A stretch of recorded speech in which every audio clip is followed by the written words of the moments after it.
Escuta aqui, vamos ter uma conversa séria aqui. Ó, nós dá ração pra você, nós dá comida pra você.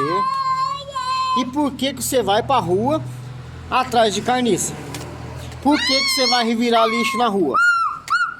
Não é pra revirar lixo na rua. Se você revirar lixo na rua, nós não vai dar ração pra você.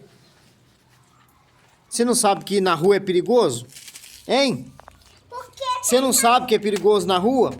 Nós não quer que você vá na rua. Tá escutando? Tá escutando, né? Você vai obedecer?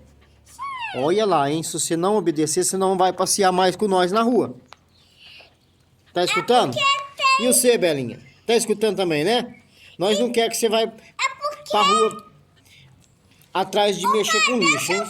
Você tá escutando? Você também tá escutando, né? É bom escutar e obedecer, hein? Nós não quer que você vai na rua atrás de lixo e voltar pra dentro de casa tudo fedido. Tá bom? Porque Combinado? E você? Combinado? Tá combinado então? Tá, né? Ó, quem tá escondido aqui, ó. Combinado, né? Tá combinado então, né? Ok, então. Nós vamos passear, tá bom? Mas nós não quer que você fica pra rua atrás de mexer com lixo. Tá escutando? Tá bom? Combinado então, né, neguinho? Né? Nosso petinho. Combinado, né? Vamos então passear pra rua? Vamos passear pra rua. Vamos.